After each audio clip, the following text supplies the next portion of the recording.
There are nights when the world feels older than we remember, when the silence between heartbeats seems to carry something from before cities, before names, before the first stone was laid upon stone. In those moments, we might sense that history is not what we were taught, a straight line moving forward, each age building cleanly upon the last.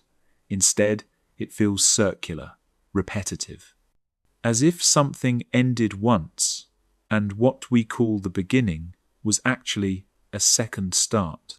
The Sumerians did not speak of themselves as the first. They wrote of those who came before. They carved into clay the names of kings who ruled for impossible lengths, of cities that stood when the world was younger, of a time when the boundary between earth and sky seemed thinner, more easily crossed. And within those records pressed into wet clay by hands that have been dust for millennia, there are passages that feel less like myth and more like inherited memory, memory of an ending, memory of something that came before.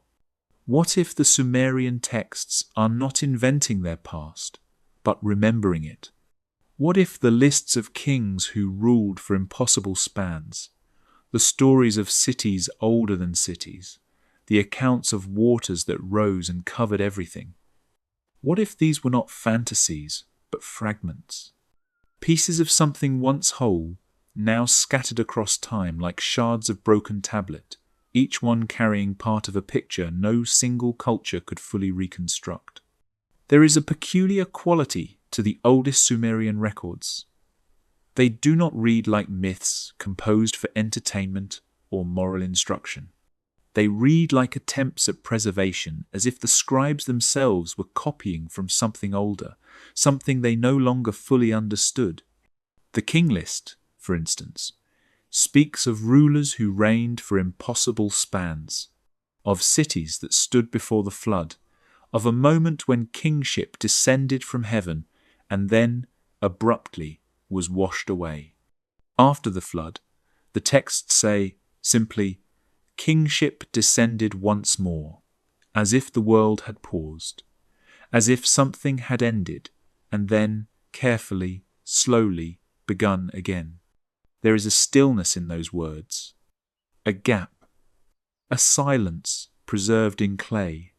The scribes who pressed these signs into wet tablets were not recording their own time. They were inheriting memory. They were copying older lists, older kings, older cities, places that may have existed before the waters rose, before the sky darkened, before the world they knew had even begun. And in those lists, in those long recitations of rains and floods and strange, impossible lifespans, there is a texture of something older still, something remembered. What if the Sumerians were not inventing these stories, but preserving them? What if the records they kept were not myth, but memory fragmented? Yes, distorted by time, but memory nonetheless. What if the reset they described was not allegory, but inheritance? The clay is cool beneath your fingers. You imagine it, thousands of years ago, in a dim room lit by oil lamps. A scribe pressing a reed into soft tablet, carving symbols that would outlast empires. The language is Sumerian. The subject is older still. They did not write these things as myth. They wrote them as memory. The tablets speak of kings who ruled for impossible lengths of time. They speak of cities that stood before the flood. They speak of a world that ended and a world that began again. And they do this plainly, without ceremony, as if recording mere fact, lineages, reigns, the order of things before and after. The Sumerian king list is one such record. It names rulers who reigned for thousands of years. It speaks of kingship descending from heaven. And then, with quiet finality, it notes, the flood swept over. After that line, the list begins again. New kings, new cities, a new world. What if that break was not metaphor, but memory? What if the scribes of Sumer were not inventing stories, but inheriting them, carrying forward something that had been carried to them, already ancient, already half forgotten? Perhaps there was a moment when the world as it had been simply ended. Not in myth, not in allegory, but in water, in darkness, in the silent collapse of everything that had been built. And perhaps what survived was not the world itself, but the memory of its ending. The clay tablets rest in museum halls now, behind glass, under controlled light. But once, they were pressed by hands that believed they were recording truth. The scribes of Sumer did not think of themselves as myth-makers. They were archivists, keepers of what had been passed down, and what they wrote in wedge-shaped marks pressed into soft clay was not invention. It was inheritance. They wrote of kings who reigned for impossible lengths. They wrote of cities that stood before the flood. They wrote of a time when the world was ordered differently, when the boundaries between earth and sky, between mortal and immortal, had not yet hardened into the shapes we now assume they always held. The Sumerian king list is one such record. It does not argue. It does not justify. It simply states, in measured cadence, that before the flood, kingship descended from heaven. That kings ruled for spans of time so vast they seem like errors in translation. That something ended, absolutely, and then began again. But the list does not explain why. It does not say what the flood was, or where it came from, or why the world that came after was so much smaller, so much shorter lived than the one before. It only remembers. And in that memory there is a gap, a silence, where something immense once stood. The Sumerians did not invent this story. They inherited it. They carved it into clay because it had been carried to them, whispered across generations, passed down through languages that no longer exist. The flood was not theirs alone. It belonged to older voices, older hands, older nights beneath different stars. And if we listen carefully to what they left behind, we may hear something else, something that hums beneath the syntax, beneath the names of kings and gods, a memory not of reign, but of interruption, not of survival, but of severance, a moment when the world as it had been simply stopped, and then, slowly, began again. There are lists carved into clay king lists, genealogies, chronicles of reign and rule. The Sumerian king list is one such document, mundane in its structure, ceremonial in its preservation. It recounts the rulers of ancient cities, the lengths of their reigns, the transitions of power from one dynasty to another. But embedded within this accounting, almost as if the scribe did not notice the strangeness of what he was writing, is a single, quiet line. Then the flood swept over. And after that line, everything begins again. The kings who came before are given reigns of impossible length, tens of thousands of years, lifetimes beyond mortal measure. The cities are named, the rulers listed, their deeds noted in careful wedge-shaped marks pressed into wet clay, and then the flood. And then, afterward, a new list begins. New kings. New cities. A world rebuilt from silence. It is easy to read such a line and dismiss it mythology dressed as record, exaggeration dressed as memory.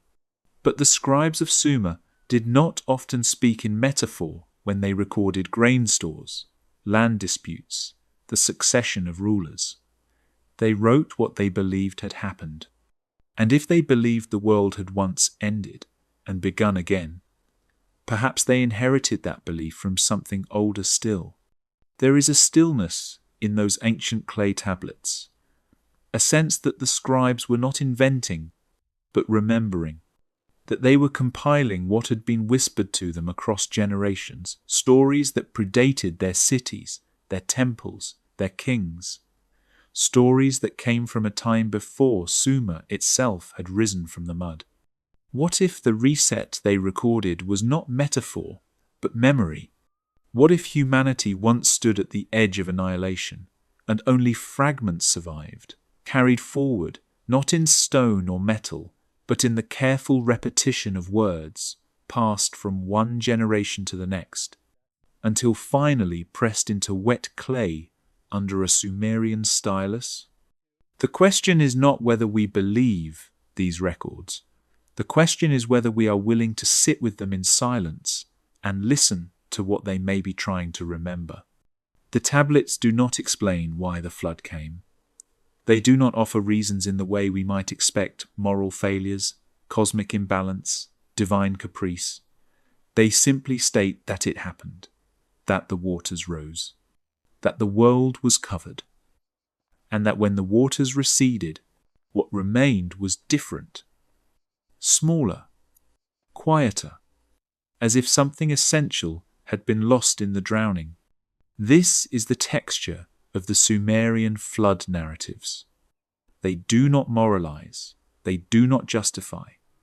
They remember. In the Epic of Ziusudra, the oldest known version of the flood story, the protagonist is warned by a god who speaks through the wall of a reed house. The warning is quiet, almost intimate. There is no thunder from heaven, no angelic pronouncement, just a voice telling a man to build a boat, to preserve life, to prepare for what is coming, and then the waters come. They cover the earth for 7 days and 7 nights, and when they recede, Ziusudra offers sacrifice, and the gods grant him eternal life, not as reward, but as acknowledgement. He becomes something other than human, a bridge between the world that was and the world that would be. There is something deeply strange about this. The flood is not framed as punishment for Ziusudra. It is not even framed as punishment for humanity. It simply happens. The gods decide. The waters rise. And one man, chosen for reasons the text does not fully explain, is allowed to remember. Why him? Why preserve anyone at all? The tablets do not answer. But perhaps the answer lies not in morality, but in continuity. Perhaps Ziusudra was preserved not because he was righteous, but because something needed to be carried forward. Some thread of the old world needed to survive into the new. Some memory, some knowledge, some fragile link to what had been. And if that is true, then the flood was not an ending. It was a threshold. A moment of severance, yes, but also a moment of transmission. The old world passed away. The new world began. And in the space between, a single man stood, carrying what could be carried, remembering what could be remembered. This is the heart of the reset. Not annihilation, but transformation. Not erasure, but reshaping. The world that came after the flood was not the same as the world before. The reigns of kings grew shorter. The lifespans of men diminished. The boundary between mortal and divine hardened. And yet, something persisted. Something was passed down, inscribed in clay, whispered through generations, carried forward in the careful hands of scribes who no longer fully understood what they were preserving, but who knew, somehow, that it mattered. There are other flood stories, not just in Sumer, but everywhere, across continents, across cultures, across millennia. The details shift the names of the survivors, the reasons given, the shape of the vessel, but the structure remains. Water rises, the world is covered, a remnant survives. And from that remnant, humanity begins again. The Akkadian Atrahasis tells a similar story, though with more detail. In this version, the gods create humanity to serve them, to labor in the fields and temples. But humanity grows too numerous, too loud. The noise disturbs the gods' rest, and so, After several failed attempts to reduce the population through plague and famine, the gods decide on a final solution: the flood. But again, one man is warned. Atrahasis, the exceedingly wise, is told by the god Enki to build a boat, to seal it with bitumen, to bring his family and the animals aboard. The flood comes.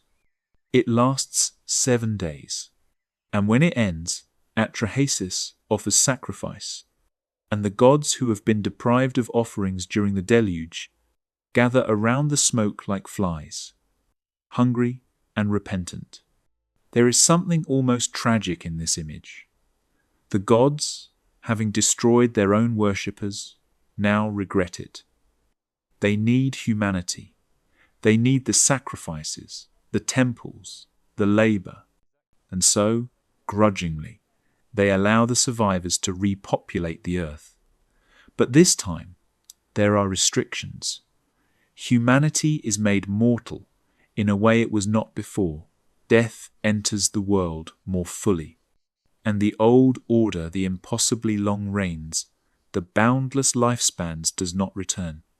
This is the reset, not just a flood, but a reordering.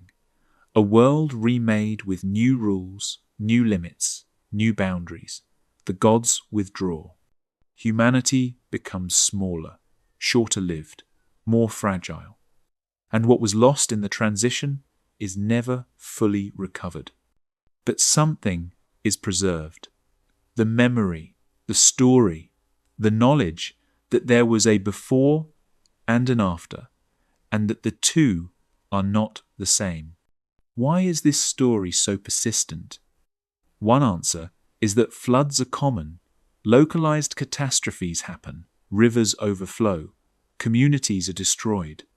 And in the wake of such events, stories are told, warnings are passed down, and gradually, through retelling, the specific becomes universal. This is a reasonable explanation, but it does not fully account for the specificity of these narratives. The recurring image of the boat, the warning from a divine source, the preservation of animals. The duration, often 7 days, sometimes 40, but always a specific, measured length. These are not generic disaster stories. They are structured, detailed, and remarkably consistent across cultures that supposedly had no contact with one another. What if the consistency is not coincidence, but inheritance? What if these stories share a common root because they are remembering the same event, an event so catastrophic, so transformative, that it was passed down through every lineage that survived it? This is not a claim that can be proven, but it is a possibility that can be considered. And in the considering, something shifts. The flood stories stop being mere mythology and start becoming something else. Not history in the way we usually mean it, but memory, deep memory, the kind that lives in the bones of a culture, passed down not through written records, but through the careful repetition of words, the ritual retelling of what must not be forgotten.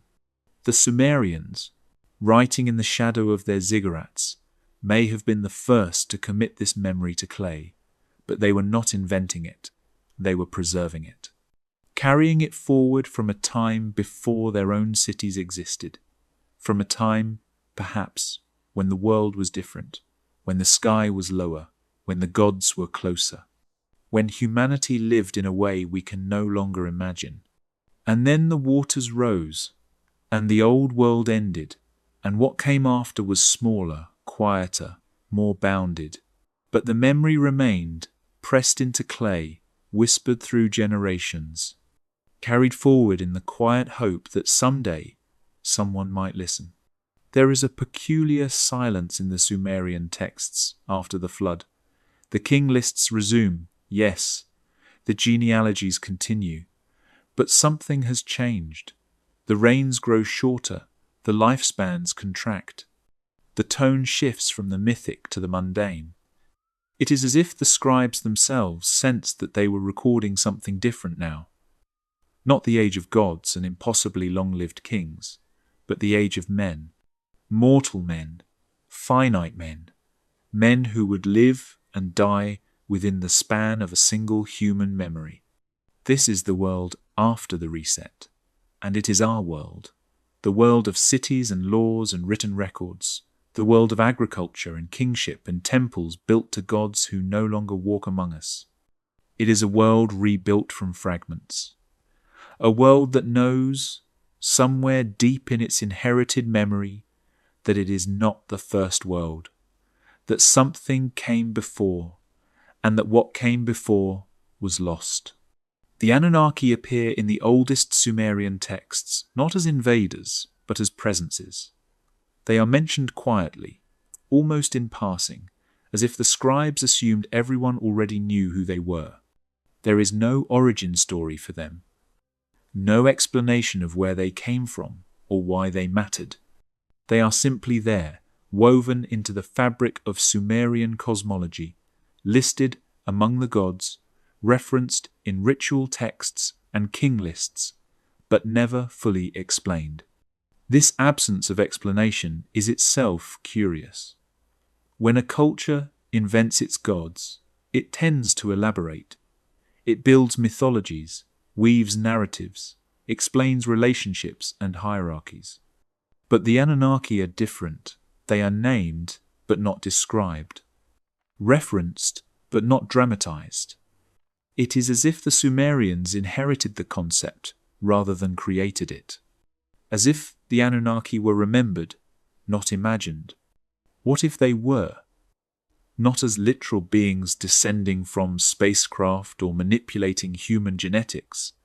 These are modern impositions, projections of our own age onto an ancient silence, but as something else. As figures who existed in the inherited memory of the Sumerians. As remnants of an older tradition carried forward from a time before Sumer itself, when the world was ordered differently and the boundary between Earth and whatever lay beyond was not yet fixed.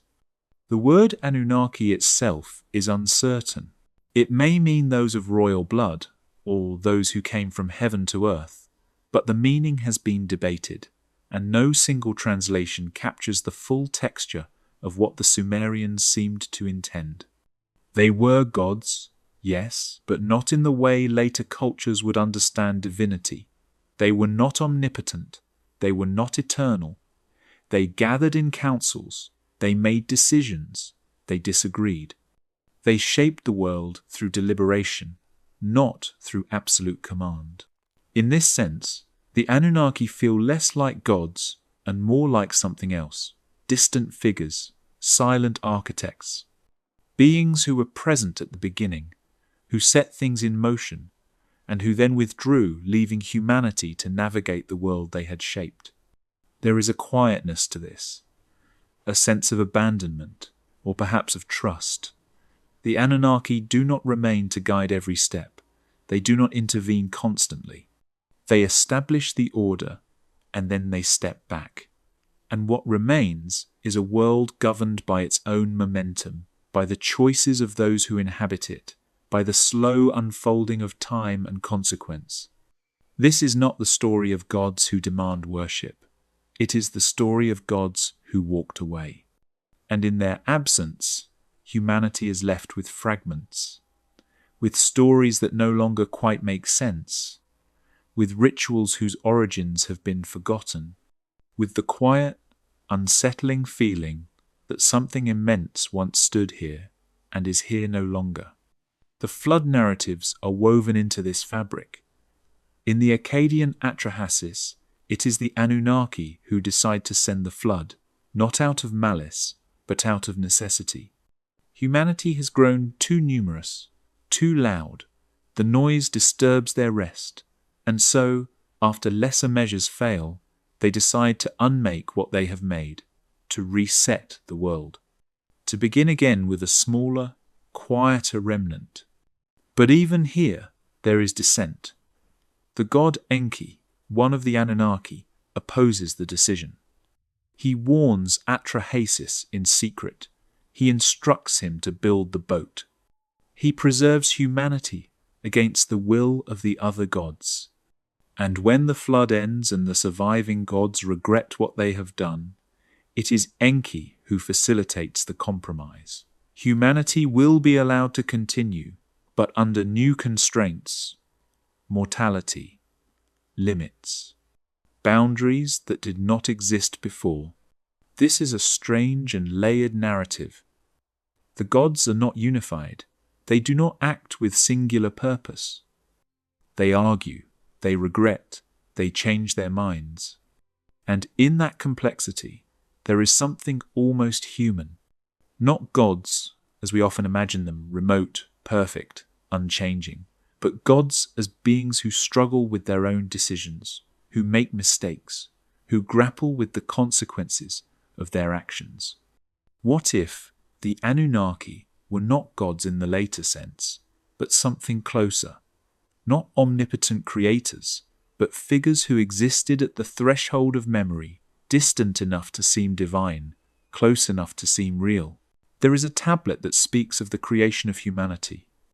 It is fragmented, worn by time, but enough remains to glimpse the shape of the story. The Anunnaki, laboring in the earth, grow weary. The work is hard. The tasks are endless. And so a decision is made. Create beings to do the work for them. Humanity is fashioned not as the pinnacle of creation, but as laborers, as servants, as those who would till the fields and maintain the temples so the gods would not have to. This is not a flattering origin. It does not place humanity at the center of the cosmic drama. It places us at the margins, created for a purpose that is not our own, shaped to serve needs we did not choose. And yet, there is something strangely honest about it. It does not pretend that humanity is special. It does not claim that we were made in the image of perfection. It simply states that we were made, that we were given life, and that the life we were given was meant for labor. But labor is not the end of the story, because once humanity exists, once consciousness awakens, once we begin to speak and think and remember, we become something more than servants. We become participants. We begin to shape the world in return. We build cities. We write laws. We carve our own stories into clay, and in doing so, we exceed the purpose for which we were made. This is the tension at the heart of the Sumerian worldview. Humanity was created to serve, but we have become something else. We were meant to labor, but we have learned to dream. We were designed for one purpose, but we have developed our own. And perhaps this is what troubled the gods.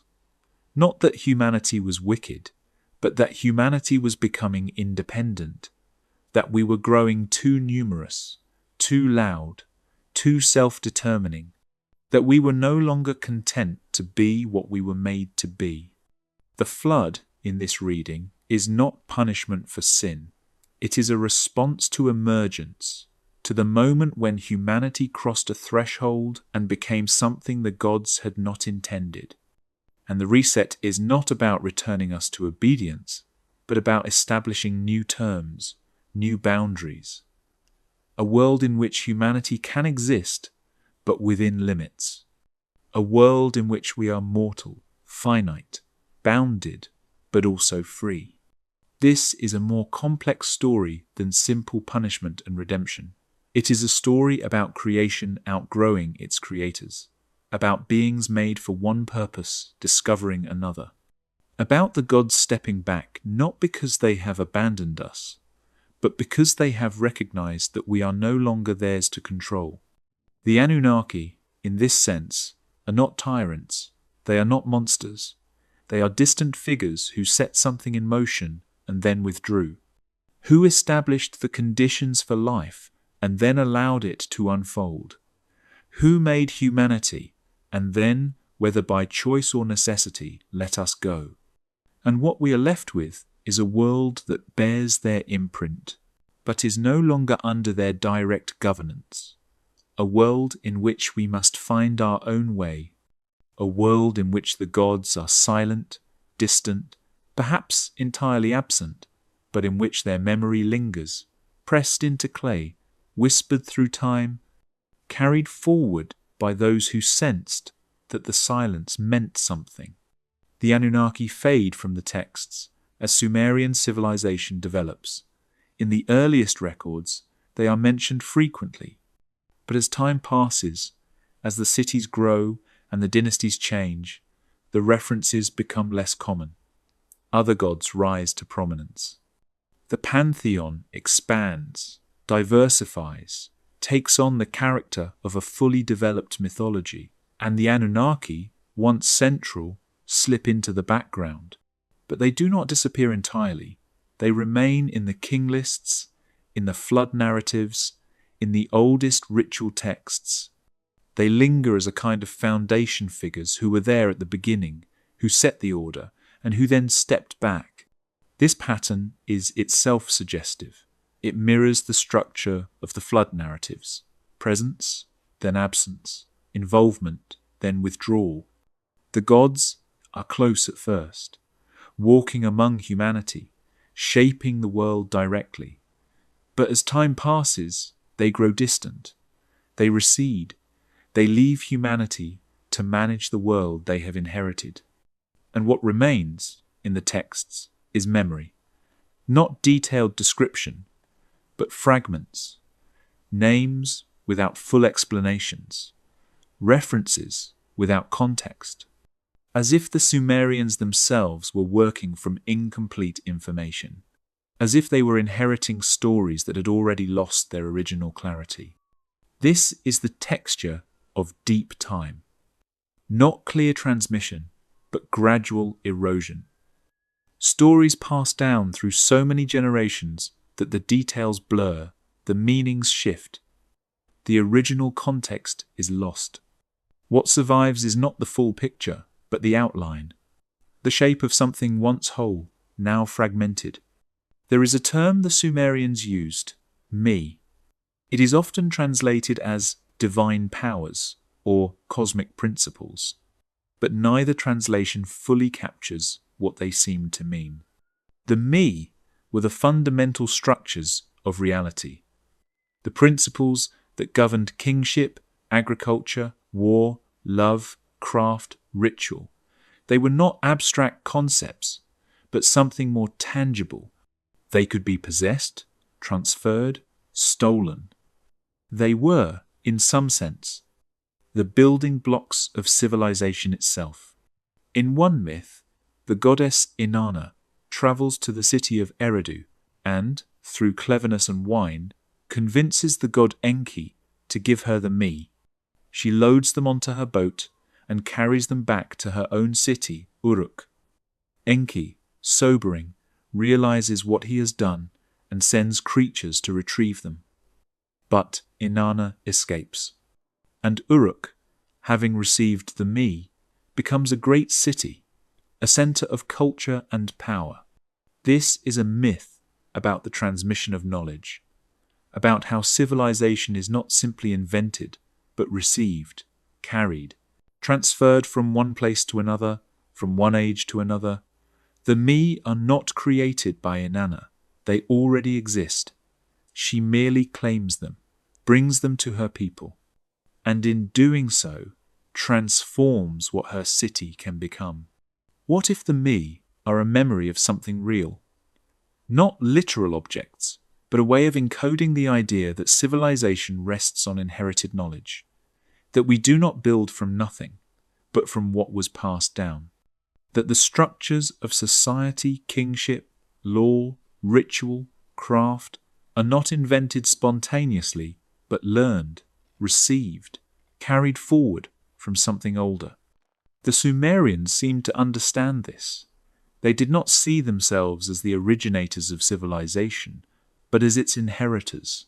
They built their cities on older foundations. They worshipped gods whose names preceded them. They wrote in a script that had been developed over generations, refined slowly from pictographs into the wedge-shaped marks we now call cuneiform. Everything they did was built on what came before, and they knew it. This is why the flood narratives matter, because they mark the moment when that inheritance was nearly lost, when the me almost vanished, when the structures of civilization were swept away, and only fragments survived. The boat, in this sense, is not just a vessel for life, it is a vessel for knowledge, for the me themselves, for the principles that would allow civilization to be rebuilt after the waters receded. And the survivor, carrying those principles forward, becomes more than a man. He becomes a carrier, a preserver, a bridge between what was and what would be. He does not invent the new world. He remembers the old one well enough to reconstruct it. But the reconstruction is not perfect. It cannot be. Too much has been lost. The reigns of kings grow shorter. The lifespans of men diminish. The gods withdraw. And the world that emerges after the flood is smaller, quieter, more fragile than the world that came before. This is the cost of the reset. Not just destruction, but diminishment. Not just survival, but reduction. The world begins again, yes, but it begins with less. With fragments where there was once wholeness. With memory where there was once presence. There is a tension in the Sumerian worldview between continuity and rupture. On one hand, they see themselves as part of an unbroken line. They trace their kingship back to the moment it descended from heaven. They honor the gods who have always been worshipped. They perform rituals that have been performed, they believe, since the beginning. But on the other hand, they know that something broke. They record it plainly. The flood swept over. The old world ended. The new world began. And the two are not the same. This tension is never resolved. The texts hold both truths simultaneously. We are continuous with the past. We are severed from it. We inherit the me. We have lost the me. The gods are with us. The gods have withdrawn. Perhaps this is because the Sumerians were living in the aftermath. Perhaps they could feel the gap, the space where something immense had once stood and was no longer. They did their best to preserve what they could. They wrote it down. They built temples. They performed the rituals. But they knew, somehow, that it was not the same as it had been. That the world they inhabited was a reconstruction, not the original. And in that knowledge, there is a kind of quiet grief. Not dramatic, not overwhelming, but present. A sense that something has been lost that can never be fully recovered. That we are doing our best with what remains, but that what remains is only a fraction of what once was. This grief runs through the oldest texts. It is there in the king list, with its impossible reigns that grow shorter and shorter. It is there in the flood narratives, with their lone survivors carrying fragments into a diminished world. It is there in the gradual fading of the Anunnaki from the records, as if even their memory was slipping away. The flood is not unique to Sumer. This has been noted before, but the implications bear repeating. Across continents, across cultures that supposedly had no contact with one another, the same story appears. Water rises, the world is submerged, a few survive, and from those few, humanity begins again. The Greeks told of Deucalion, who survived a flood sent by Zeus. The Hebrews told of Noah, who built an ark and preserved life. The Hindus told of Manu, warned by a fish to build a boat before the waters came. In China, in Australia, among the indigenous peoples of the Americas, everywhere the story appears. Water, destruction, survival, renewal. Why? The conventional explanation is that floods are common. that early human settlements clustered near rivers which periodically overflowed, that localized disasters were mythologized into universal events. And there is truth in this. Floods do happen. Communities are destroyed. And in the retelling, the specific often becomes the universal. But this explanation does not account for the specificity, for the recurring image of the boat, for the warning from a divine source, for the preservation of animals, for the duration often given as 7 days or 40 days, but always as a specific, measured span. These details repeat across cultures with a consistency that feels less like independent invention and more like inherited pattern. What if the consistency exists because the story is true? Not in the literal sense of a global flood covering every mountain, but true in the sense that humanity once experienced something catastrophic, something that felt, to those who lived through it, like the end of the world. And that memory, carried forward by the survivors, was passed down through every lineage that descended from them. Over time, the memory would distort, the details would shift. Each culture would adapt the story to its own context, its own gods, its own understanding of the cosmos. But the core would remain. Because the core was real, because it had happened, and because it was too important, too foundational to forget. This is deep memory. Not the memory of individuals, but the memory of cultures, of humanity itself. It lives not in written records, but in the stories we tell, the rituals we perform, the sense we carry that the world has ended before and may end again. The Sumerians, writing in the shadow of their ziggurats, were not inventing this memory. They were preserving it. They were among the first to commit it to writing, but they were not its origin. The story was already old when they pressed it into clay, already ancient, already passed down through so many generations that its edges had blurred, its details had softened, but its essential truth remained. There is a silence at the center of the Sumerian texts, a gap, a space where explanation should be, but is not. They tell us what happened, the flood, the reset, the survival, but they do not tell us why. Not fully, not in a way that satisfies. The gods grew tired of the noise. Humanity became too numerous. The balance was disrupted. These are the explanations given, but they feel incomplete, surface level, as if the scribes themselves did not fully understand the deeper cause, as if they were recording what had been passed down to them without being able to explain it. This silence is itself significant. It suggests that the Sumerians were not inventing a narrative with clear cause and effect. They were preserving a memory whose meaning had already begun to fade. They knew the flood happened. They knew the world had been reset. But they did not know, or could no longer articulate, the full reason why. And so they wrote what they could. They recorded the event. They noted the survival. They listed the kings before and after. They preserved the structure of the memory, even if the substance had grown dim. There is another possibility, quieter and stranger. What if the flood was not metaphor, but description? Not of a single event, but of a process. What if the reset the Sumerians remembered was not a deluge of water, but something else, something they could only describe in the language available to them? The end of an ice age, perhaps. The melting of glaciers, the rising of seas, the drowning of coastlines where humanity had clustered for millennia.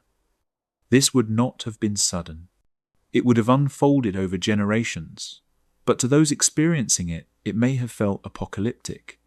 The world they knew, the rivers, the shores, the places where their ancestors had lived, slowly vanishing beneath rising water. Or perhaps it was something more abrupt, a comet impact, a volcanic eruption of unimaginable scale. An event that darkened the sky, disrupted the climate, caused floods and famine, and the collapse of whatever fragile civilizations had begun to form in the deep past. We cannot know. The geological record holds hints, but no definitive answers. There are signs of catastrophic events in the distant past, impact craters, ash layers, evidence of sudden climate shifts. But connecting these to the flood narratives requires speculation, requires the willingness to consider that the stories may be pointing towards something real, even if we cannot reconstruct exactly what. The Sumerians did not have the language of geology or climatology. They described what they remembered in the terms available to them: gods, decisions, divine will. But beneath that language, there may be something else, an inherited memory of an actual event, something that happened not in myth time, but in real time, something that shaped humanity so profoundly that every culture descended from the survivors carried the memory forward. This is not to claim certainty, it is to acknowledge possibility, to recognize that the past is deeper than our records reach, and that memory can preserve what physical evidence cannot. The Sumerians were not scientists, but they were observers, they were inheritors, they were part of a chain of transmission that stretched back into the unrecorded depths of human experience. And what they transmitted pressed into clay with such care, such precision, was the memory of a reset, of a world that ended and began again, of water rising, of survival by the narrowest of margins, of the necessity to rebuild from fragments. Whether this memory corresponds to a specific event or to a longer process, whether it is literal or symbolic, matters less than the fact that it was carried forward, that it was preserved, that it was considered important enough to write down, to ritualize, to pass to the next generation and the next. The Sumerians believed something immense had happened, and they believed it was essential that we remember. There is a moment in the flood narratives that is easy to overlook. It comes after the waters have receded, after the survivor has emerged from the boat, after the sacrifice has been offered. The gods, having destroyed their creation, now regret it. They gather around the smoke of the offering like flies. The texts say hungry, diminished, realizing what they have lost. This is a remarkable image. The gods reduced, the gods in need, the gods dependent on humanity in a way they had not fully understood until humanity was nearly gone.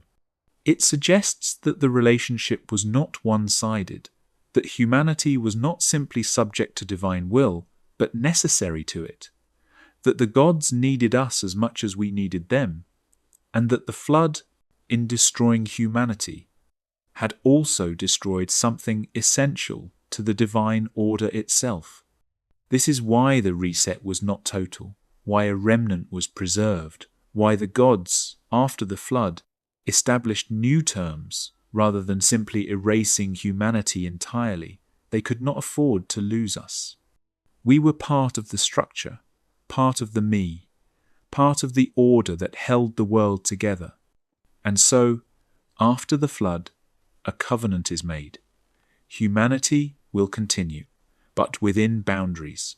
We will be mortal. We will be finite. We will be smaller, quieter, less overwhelming. And in exchange, the gods will not destroy us again. The world will be allowed to continue. The relationship will be maintained, but at a distance. The closeness of the beginning will not return. The age of gods walking among men is over. This is the new order, the world after the reset, and it is the world we still inhabit.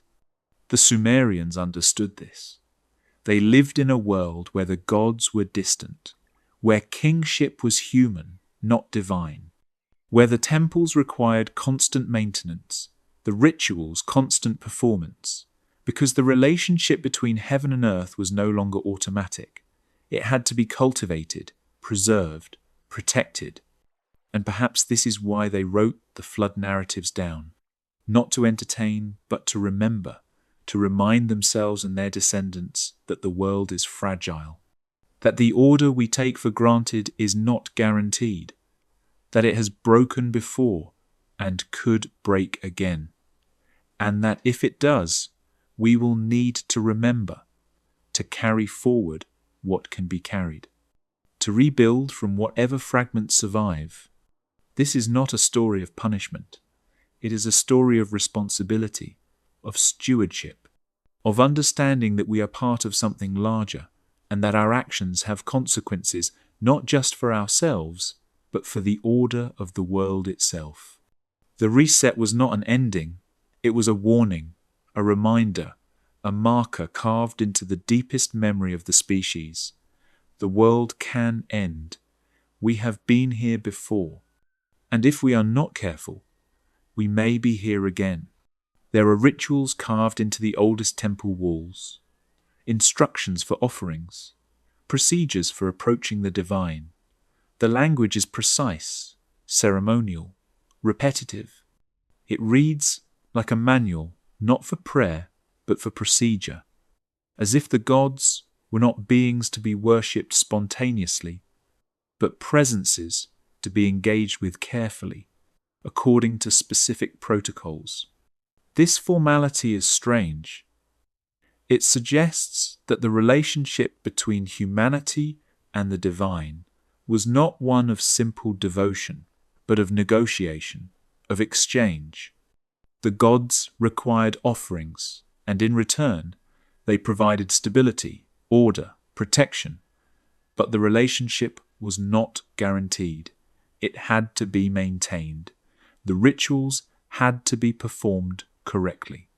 The sacrifices had to be made on time. If the procedures lapsed, the relationship lapsed. And if the relationship lapsed, the order of the world could unravel. This is not the religion of faith. It is the religion of contract. And it suggests that the Sumerians understood their gods not as omnipotent beings who acted out of love or wrath, but as entities who operated according to principles that could be understood, anticipated, and engaged with. The Anunnaki, within this framework, were not capricious. They were structured. They followed their own logic. And if humanity could learn that logic, could perform the correct rituals, and maintain the correct relationships, then the world would remain stable. The crops would grow, the rivers would flow. The order established at the beginning would continue. But if the rituals were neglected, if the offerings ceased, if humanity grew too numerous, or too loud, or too forgetful, then the balance could shift. The gods could withdraw their favor. The order could collapse. And the world could be reset.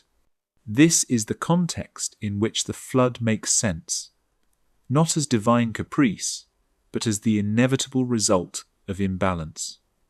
Humanity had grown beyond the parameters that had been established. The noise had become too great. The relationship had broken down, and so the world was unmade, not to punish, but to restore balance, to return to a state from which things could begin again, more carefully, within clearer boundaries. The survivor, whether Shudra, Atrahasis, or Utnapishtim, was the bridge, the one who maintained the relationship even as the world fell apart, the one who listened when the warning came, the one who preserved not just life, but the knowledge of how to engage with the divine. And when the waters receded, it was this knowledge, as much as the physical survival, that allowed the new world to begin. The reset, then, was not just about destroying the old.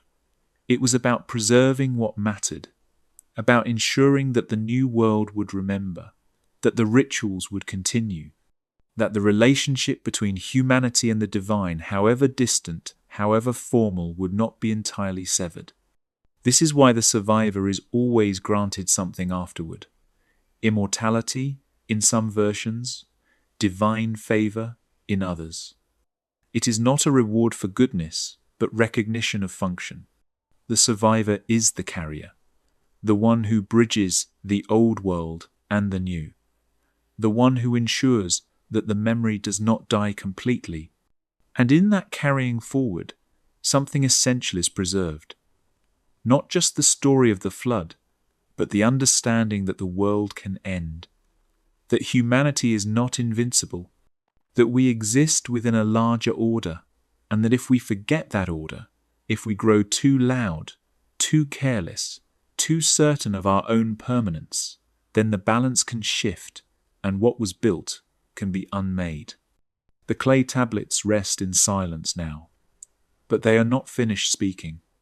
They wait, patient and still, for those who are willing to listen, for those who can sit with uncertainty and wonder, for those who understand that the past is deeper than we know, and that the oldest stories may be the truest ones, not because they are factually accurate, but because they are remembering something real, something that happened, something that ended, something that began again. The night is deep now. The silence has settled. And in that silence, we can almost hear it, the quiet voice of the Sumerian scribe, pressing reed into clay, preserving what had been whispered to him from a time before his own. He does not know if anyone will read these words. He does not know if the memory will survive.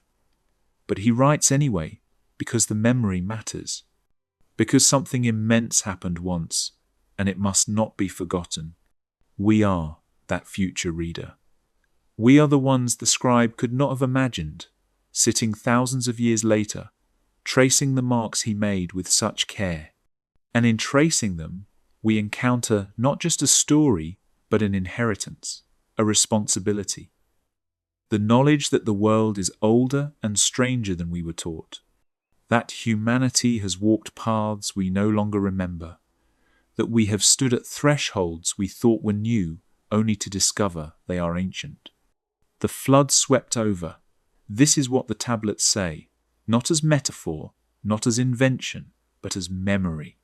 As something carried forward through generations too numerous to count, shaped and reshaped by each telling, yet never entirely lost, the world ended, we survived. And from that survival, everything we know was built. This is not comfortable knowledge. It does not offer certainty or closure. It does not explain everything or prove anything, but it offers something else, something perhaps more valuable. It offers perspective. The recognition that our moment is not unique, that the challenges we face, the fears we carry, the sense that the world is fragile and could break, these are not new. Humanity has felt this before, has lived through it before, has rebuilt before. The Anunnaki, whether they were gods or memories or something else entirely, have withdrawn. They are not here to guide us. They are not here to save us.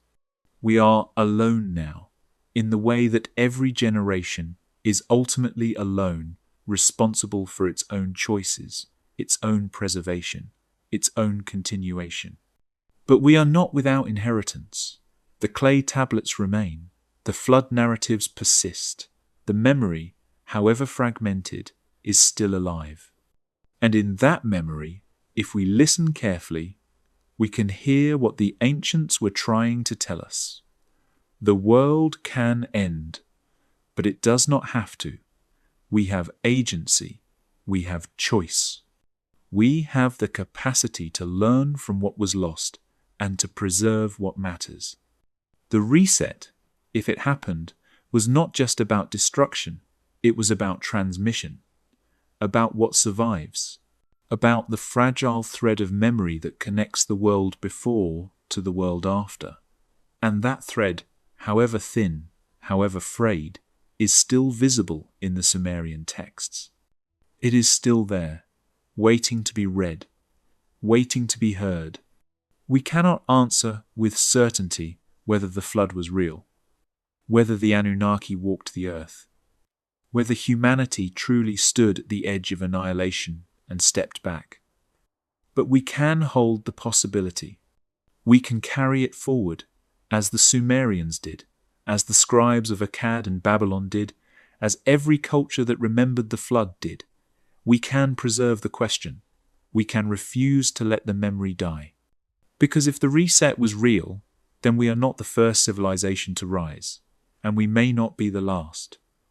And in that recognition, there is both warning and hope. Warning that what was built can be unmade. Hope that what is lost can, in some form, be remembered. The clay tablets rest in museum halls. The wedge-shaped marks are still legible, still readable, still speaking across the millennia. And what they speak is quiet, patient, and profoundly important. You are not the first. The world has ended before. And if you forget this, it may end again. The night deepens. The silence holds. And in that holding, there is space for wonder, for the possibility that the past is speaking to us still. That the oldest voices, pressed into clay and carried across millennia, are waiting for us to listen, to remember, to understand.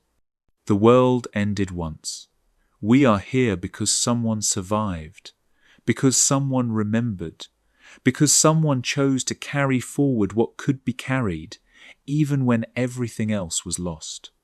And now, that choice is ours.